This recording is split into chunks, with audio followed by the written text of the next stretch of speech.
Okay, today I'm going to teach you about the auxiliary verbs or helping verbs. እናተባሃሉ ዝጽውዑ ቨርቢታት ወይ ደግሞ ግስታት ክንማሃሮም ኢና ለማዓንቲ ቨርቢ ማለት እንታይ ማለት ከም ዝኾነ ኩሎም እቶም ሸሞንተ ክፍልታት ዘረባ እንታይ ከም ዝኾኑ ርኢናዮም ዝሓለፈ ወይ ደግሞ ቪድዮ ሰሪሐ ነይረ እንድሕሪኹም ኮይንኩም ማለት እዩ ለማዓንት ደሞ ካኣታቶም ሓገዝቲ ቨርቢታት ተባሂሎም ዝጽውዑ ደሞ ንበይኖም እንታይ ዝተፈልዩ እዮም ሳቶም እንታይ እዮም ሓገዝቲ ቨርቢታት ከመይ ኮይኖም ሓገዝቲ ተባሂሎም ዝብል ነገር ለማዓንቲ መልስን ክንረክብ ኢና ማለት እዩ እንድሕራ እዚ ቪድዮ እስከ መጨረሻ ርኢናዮ ብጣዕሚ ተጠቀምቲ ክንኾን ኢና ወይ ደግሞ ትርፋማ ንኸውን ኢና እዩ ስለዚህ ተኸታተሉኒ auxiliary verb ወይ ደግሞ helping verbs ዝበሃሉ እንታይ እዮም ንምንታይ ከምኡ ተባሂሎም እሺ auxiliary verb ዝበሃሉ እዚኦም እዮም verb to be verb to do verb to have ከምኡውን modal verbs ዝበሃሉ ግስታት ከም ሓገዝቲ ግስታት ተባሂሎም ይጽውዑ ምክንያቱ ነቲ main verb ከም ሓጋዝ ኮይኖም ስለ ዝቀርቡ ማለት እዩ እቶም ሰለስተ ዓርሶም ከኢሎም ውን ጠጠው ኩሉ ዝኽእሉ እንትኾኑ እንደገና ከም ሓገዝቲ ኮይኖም ውን ከገልግሉ ክኽእሉ እዮም ሳቶም መነመን እዮም verb to be verb to do verb to have modal verb ግን በጭራስ ዓርሱ ከኢሉ ጠጠው ክብዘይኽእል ግሲ እዩ ኩሉ ግዜ ሓጋዝ እዩ ሓጋዝ ኮይኑ እንታይ ዓይነት ጥቅም ኣለዎ ዝብል ነገር ነዋዕል ጥቅም ዘለዎ እዩ ግን እዚ በደንብ አትኹርና ክንርኡ ኢና ማለት እዩ ስለዚህ በደንብ ተኸታተሉኒ እሺ ኤግዛምፕል auxiliary verb ይባል ከሎ እንታይ ማለት እዩ ዝብል ነገር እስኪ ንርአይ add to other verb to add clarity of the meanings ይለናል ኣብ ካልኦት main verb ከም ሓገዝቲ ኮይኖም አቀድሞም ክመጽኡ ኸልዮም አቀድሞም መጽኡሞ ዲቲ ቃጻላይ ዘሎ main verb ብጣዕሚ ክሊር ንኸውን ወይ ደግሞ እቲ መልእኽቱ ግልጽ ኮይኑ ንኽረአይ ዝገብሩ እዮም ማለት እዩ እሺ they are followed by main verbs ሁሉ ግዜ main verb ይኸትሉ እዮም ማለት እዩ ናቶም ተኸትሉ main verb ይመጽሞ ነቲ main verb ትርጉም ንኽህልዎ ወይ ደግሞ ትርጉሙ እንታይ ከም ዝኾነ ንምሕባር እዮም ዝመጹ ማለት እዩ clarity እዮም ማለት እዩ እሺ the main common helping verbs are ይለናል ሳቶም ርኢናዮም እዮም ቶም ሰለስተ እዮም ቶም ሰለስተ main verb ኮይኖም ውን ከገልግሉ ኸልዮም ብዝሓለፈ ውን ርኢናዮም ኢና ነንባዕሎም ቪድዮ ሰሪሕና ኢና modal verb ዝብል ግን በጭራስ ባዕሉ ኸኢሉ ጠጠው ዝብል ኣይኽእልን ስለዚህ ሓደ በሓደ እስኪ ንርአዮም verb to be ከም ሓጋዝ ኮይኑ ወይ ደግሞ auxiliary verb ከመይ የገልግል ኣብ verb to be ስር ዘለው መነመን እዮም እሳቶም be ባዕሉ ንዮ am is are was were being been ዝብሉ ኣብ verb to be ትሕት እዮም ዘለው ስለዚህ እዚኦም ኩሎም verb to be እናተባሃሉ ይጽውዑ ማለት እዩ እስኪ ኤግዛምፕል ንርአይ ታይሱም ናታቶም ኤግዛምፕል ቅድሚ ምርአይና እስኪ be እንታይ እዩ be is added to other verbs to make progressive and passive forms አዋ ከዚ be ከም ሓጋዝ ኮይኑ ዝቀርብ ከሎ እንታይ ንምግላጽ ይጠቅመና ማለት እዩ progressive ወይ ደግሞ እቲ ከይዲ ኣብ ሂደት ከም ዘሎ ንምምልኻትን ከምኡውን passive form active and passive ትፈልጡ ኢኹም ወሮ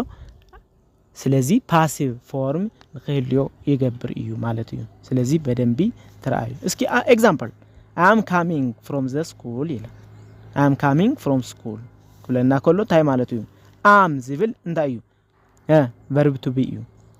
ንመን ይገልጸሎ main verb ምን እዩ እዚ coming ዝብል እዩ main verb from school I am coming from school ስለዚህ ing form ኣለዎ እዚ ሂደት ከም ዝኾነ ካብ ትምህርት ቤት መጽ ከም ዘሎ I am coming from school ማለት ካብ ትምህርት ቤት ይመጽለኹ ይብለናል ስለዚህ this indicates the present continuous tense ማለት ታይ ማለት እዩ ሂደት ኣብ ሂደት ገና ኣብ ሂደት እዩ ዘሎ ትሰብ እና መጽ እዩ ዘሎ ስለዚህ am ni coming ይገልጸሎ ማለት እዩ ወይ ደግሞ ከም ሓጋዝ ኮይኑ ይቀርብሎ ማለት እዩ they were going to school ይለናል they were going to school እሺ were ዝብል ሓጋዝ verb to be እዩ going to ዝብል ደግሞ ኣብ ሂደት ከም ዘሎ main verb ኮይኑ ኣብ ሂደት ዘሎ ምዃኑ እዩ ስለዚህ past continuous እዩ where ናይ አር ሕላፍ እንዲዩ past continuous ካብ ትምህርት ቤት እናመጹ ነይሮም ይለናል they were coming to school ይለናል ካብ ትምህርት ቤት እናመጹ ነይሮም ኣብ ሂደት እዮም ነይሮም ኣብቲ ሽዕቱ እዋን እዩ ዝብለናል ዘሎ ስለዚህ past continuous tense ያመልክተናል ማለት እዩ እሺ አበበ is walking to the office አበበ is walking to the office ኣብዚ is ዝብል ሓጋዚ ንመን ኮይኑ ቀርብሎ walking ዝብል main verb ይሕግዘሎ ማለት እዩ ስለዚህ አበበ now office working ዳገበረ ይخيዳሎ ዝብለና ዘሎ ስለዚህ present continuous tense ይዝውን continuous tense የመልከተናል ስለዚህ በሐፈሻ ታይ ዘመልከተና ማለት እዩ continuous tense and passive forms የመልከተና እንዲብላ ስለዚህ እዚኦም ንሪኦም ዘለና እሺ he is running ይለናል he is running እሱ እና ጎይ ይዘሎ he is running ማለት is ንመን ሓጋዝ ኮይኑ ቀርብሎ ኒ running ዝብል main verb እዩ is ደሞ ሓጋዝ verb እዩ ስለዚህ is verb to be እዩ ማለት እዩ እሺ present continuous is ዘመልከተና ዝውን እሺ books are sold at the airport ይለናል books are sold at the airport books እናተሸጡ እዮም ይለናል ስለዚህ passive voice ይዘመልከተና ለዙ passive voice የመልከተናል ማለት እዩ እሺ ስለዚህ are ንመን sold ንዝብል ይገልጸሎ ማለት እዩ ወይ ደግሞ ሓጋዝ ኮይኑ ይቀርብሎ ማለት እዩ እሺ I was given the 3 minutes to finish ይለናል I was given 3 minutes to finish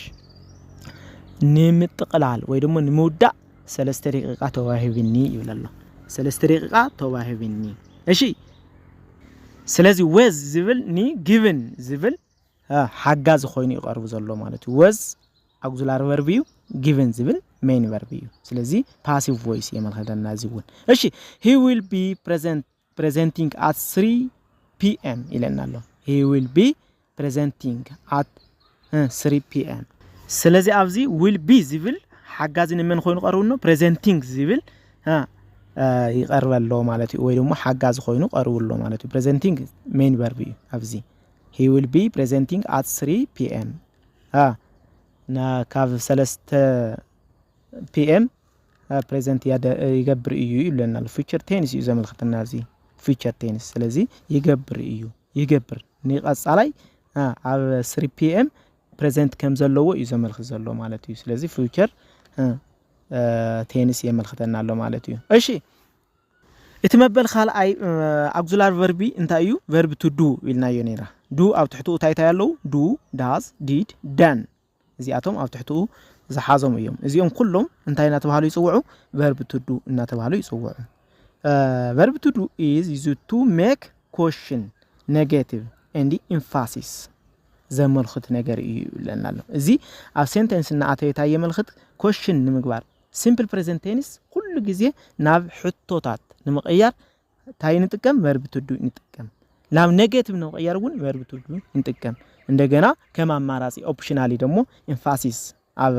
ፖዚቲቭ ሴንተንስ emphasis ከም emphasis ንምግባር ወይ ደግሞ አትኩረት ሂና ንምንገባር እውን verb to do ንጥቀሚና ማለት እዩ ስለዚህ question and negative ግዴታ እዩ በቃ simple present tense ነበረ ስለዚህ verb to do እዚአቶም ካልኦትን ጥቅምታት አለዎ እስቲ ኤግዛምፕል ንራይ ኤግዛምፕል ንሕድሕዶም ታይ ዓይነት ሴንተንስ ይፈጥሩና ዝብል ነገር ንራይሞ ብጣዕሚ ሪያላይዝ ገበሩ ኢኹም ኤግዛምፕል do you smoke question mark do you smoke እዚ do ተጠቅምና ኣለና ኣብዚ do you smoke ለካ ንመን ሓጋዝ ኮይኑ ይቀርብሉ ዘሎ smoke ዝብል main verb አሎ do ደሞ ከም ሓጋዝ ኮይኑ ይቀርብሉ ስለዚህ ግዴታ ኣብዚ ክመጽእ ክእል ዘለዎ ግዴታ እዩ ከም ሓጋዝ ኮይኑ ክመጽእ ግዴታ እዩ ዱ ላው ሕቶ ንቀይር ተለና ማለት እዩ ኤግዛምፕል to they don't eat they didn't eat ክለና ከሎ ታይ ማለት እዩ ምንም አይበልዑን እዮም አይበልዑን ዛይ ሓለፈ ነገር ይዘውርየና ዘሎ አይበልዑን ስለዚህ ኔጌቲቭ ኮይኑውን የገልግለና ስለዚህ didn't ዝብል ኒ eat ዝብል main verb ይሕግዘሎ ማለት እዩ ሓጋዝ ኮይኑ ይተርፍሉ ታይ ክኸውን ይሕግዝዎ ከም ዘይገበሩ ወይ ደግሞ ከም ዘይበልዑ ዘርየና እዩ ማለት እዩ do I come in ላውሽጥ ያአቲዲየ ይለናል ያአቲዲየ ለማይዳለኝ ዶ ይለናል ስለዚህ እዚ ንመን ሓግዝዎ ነው do ኒ come ዝብል ሓጋዝ ኮይኑ ይቀርብሎ ስለዚህ ኣብዚ ሕቶ እዩ ንንባዕሎም ትርጉም ርኢና ኢና ባይዘወይ ننوعلم فيديو سرحنا سلا زلنا السرعة أيوة إيشي she doesn't bring her textbook ይለና she doesn't bring her textbook ስለዚህ doesn't ዝብል ኒ bring ዝብል main verb ሓጋዝ ኮይኑ ቀርብሎ ማለት እዩ doesn't ስለዚህ doesn't verb to do እዩ እሺ they don't want to go to Aksum ይለናል they don't want to go to Aksum እሺ don't ዝብል ንመን ይሕግዘሎ go ንዝብል ይሕግዘሎ go main verb እዩ don't ዝብል ደግሞ auxiliary verb ወይ ደግሞ ሓጋዚ verb እዩ ስለዚህ እዚአቶም ከምዚ ይብሎም they don't want to go to Aksum ናው አክሱም ክኸይድ አይደልን እዩ ይለናል እሺ did they have a car አብዚ did they have a car ክለና ተሎ ታይ ማለት እዩ መኪና ነይሩዎም ዶ ሕላፍ እዩ did ዝብል ኒ have ዝብል main verb ይገልጸሉ ሓጋዝ ኮይኑ ቀርበሎ ማለት እዩ did ሓጋዝ እዩ have ዝብል ደግሞ main verb እዩ አብዚ did they have a car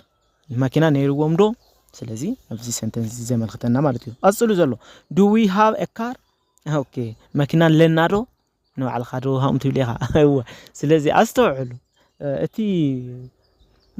ሴንተንስ ታይ አይነት ሴንተንስ ከም ተፈጥር ኢና ነርኢ ዘለና እቲ ትርጉም እንታይ እዩ ገለ ዝብል በደንቢ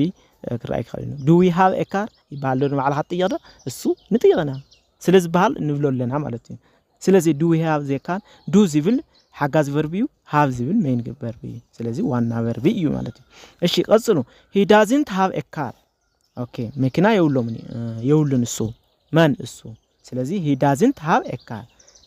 doesn't ዝብል ንመን ሓግዘሎ ማለት እዩ have ንዝብል main verb ሓጋዝ ኮይኑ ቀርበሎ ማለት እዩ ኦኬ did you eat all the bananas did you eat all the banana አሁን ከዚ did ዝብል ኒ eat ዝብል main verb ይሕግዘሎ ማለት እዩ በልዕካዮ did you eat all the bananas did you eat all the banana ማለት ኩሎም ሙዛት በልዕካዮም ዶ ይለካል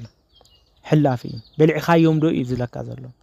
እሺ ስለዚህ did ዝብል ኒ eat main verb ይሕግዘሎ ማለት እዩ ኦኬ I do like bananas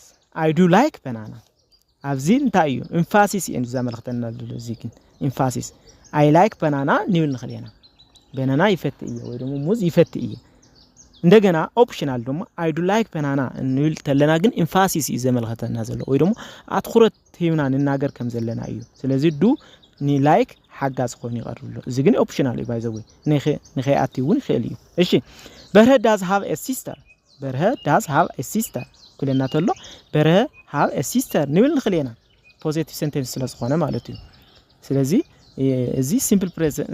ፕሬዘንት ቴንስ ስለዝኾነ does ከአቲ ደ ከአቲ ክኸሊ ኦፕሽናል አብ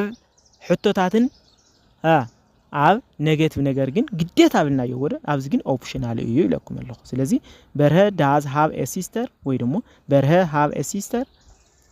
have a sister ዝብል ነገር እውን ንብል ንኽልና ስለዚህ ግን አብዚ ተአቲ ተሎ does ኒ መን have main verb have እዩ does ሓጋዝ verb እዩ ስለዚህ emphasis ወይ ደግሞ አትኩረት ሂብና ንናገር ከም ዘለና ዝሕብረና እዩ እሺ ናብቲ መበል ሰልሳይ ዘሎ auxiliary verb ንኽል እሱ ድማ መን ይባል verb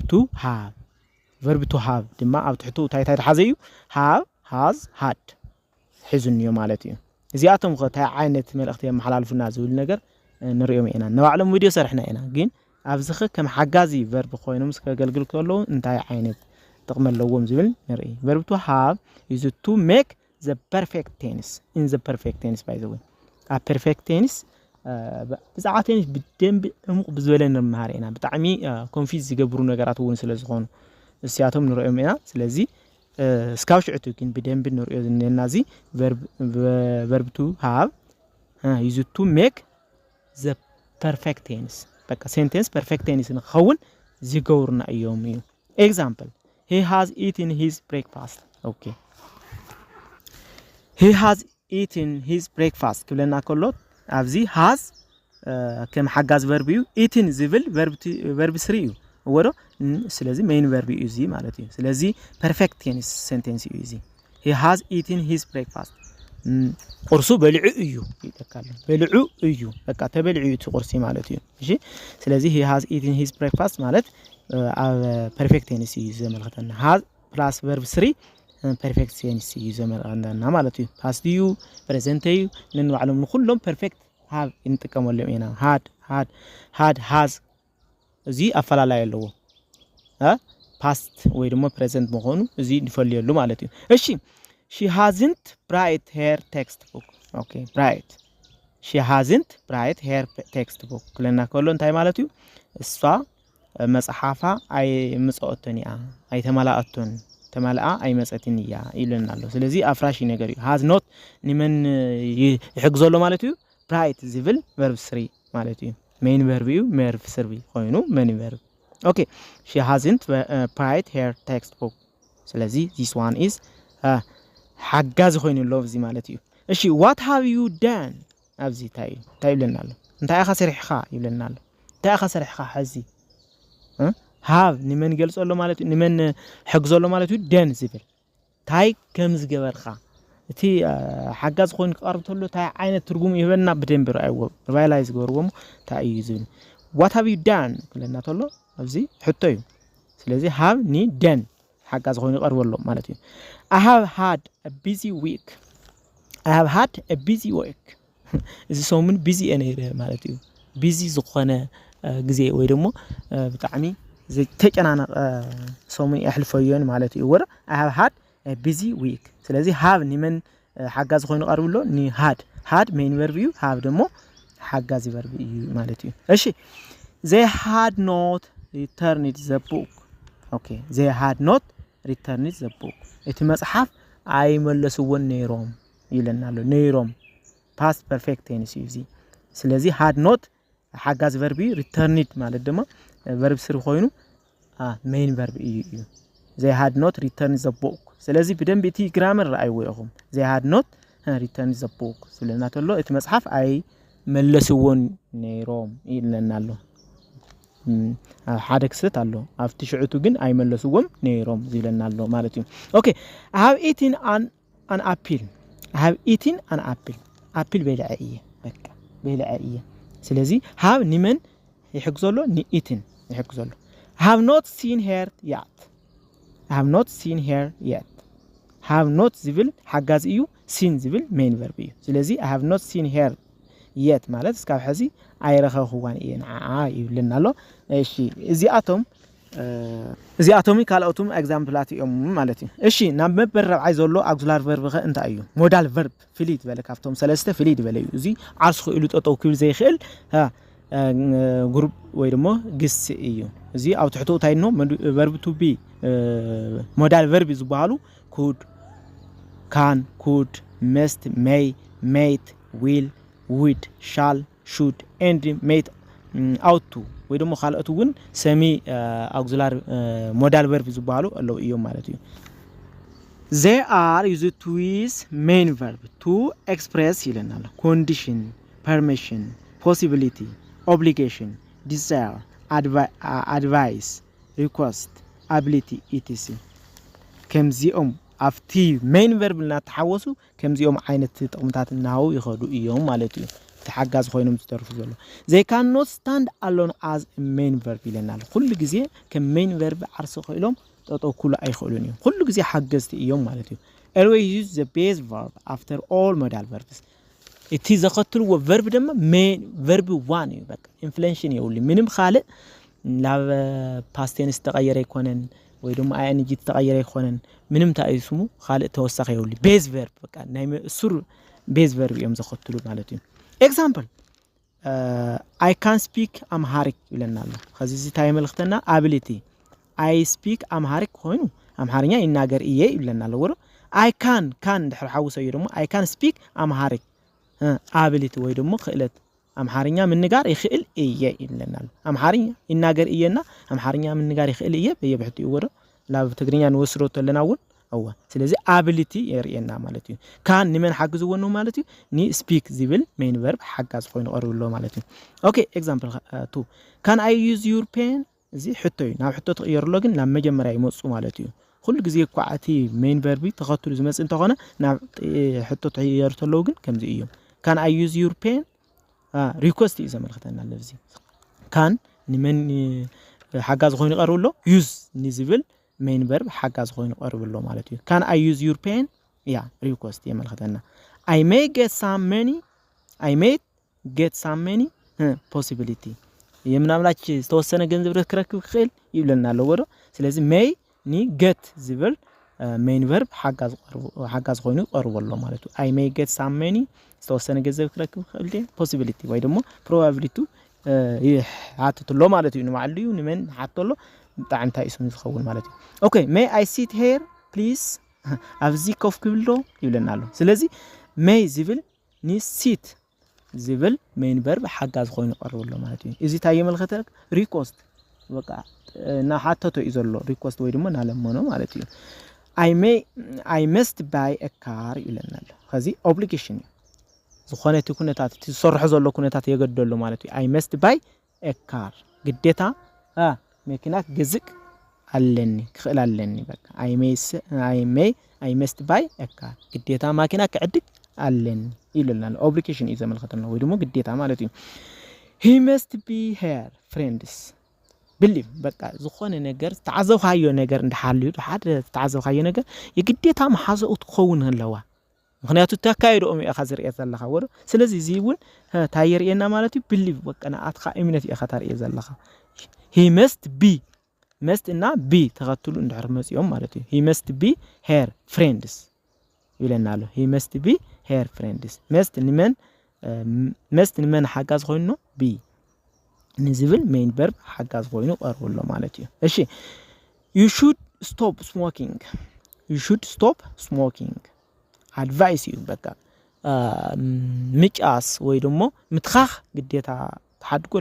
ተሓድጎን ይሄካዩ እዚ ግዴታ ሙሉ ዘይኾነስ ከም አድቫይሳዊ ወይ ደግሞ ምኽራዊ ግዴታ እዩ እዚ You should stop smoking ተሓድጎ ክኽል ኣለካ ምጫስ ተሓድጎ ትኽል ኣለካ ይለናል ስለዚህ should ንመን ሓጋዝ ኮይኑ smoke ንዝብል ሓጋዝ ኮይኑ ነው smoke You should stop ማለት ቁራጽ እዩ stop ንዝብል main verb ሓጋዝ ኮይኑ ቀርብሎ ማለት እዩ advice እዩ Would you like a cup of coffee offer ወይ ደግሞ ሓገዝ ኢኻ ተሓቶ ዘለኻ ማለት እዩ Would you like a cup of coffee ተወሰነ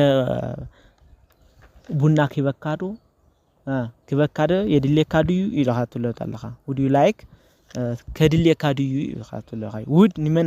ሓጋዝ ኮይኑ ቀርብሎ like ንዝብል main verb ሓጋዝ ኮይኑ ቀርብሎ እዚኣቶምን ካልኣቶምን ኣለው እዮም ስለዚህ auxiliary verb ክባል ከሎ ወይ ደግሞ helping verb ክባል ከሎ main verb ኣሎ ከም እውን ሓገዝቲ verbታት ኣለው እቶም clarity እቲ መልእኽቲ clarity ንኽህልዮ ዝገብሩ እዮም ማለት እዩ ስለዚህ እዚ ኢልና ናይ ለማዓንቲ ትምህርትና ኣብዝን ንውድእ እንድሕር ኣዚ ቪድዮ ፈትኹሞ ኮይንኩም subscribe share and like ወሩሞ ንዚ ቻናል ቤተሰብ ኮኑ ግራመር ዝደለየ by the way እንግሊዝኛ ቢፕራክቲስ ይዝልማል ግራመር ወይ ደግሞ ግራማቲካል ኦርደሩ ከመዩ ስትራክቸሩ ዝብል ነገር ወይ ደግሞ ፓተርኑ ከመዩ ዝብል ነገር ግን ከምዛ አይነት ቪድዮ ምርአይ በጣም ግዴታ እዩ ማለት እዩ ስለዚህ እዚ ቻናል ቤተሰብ ኮኑሞ አይተሸገሩ ግራመር ፍትፍል ድበለ ወይ ደግሞ ተፈትቱ እዩ ዝቀርበልኩም ማለት እዩ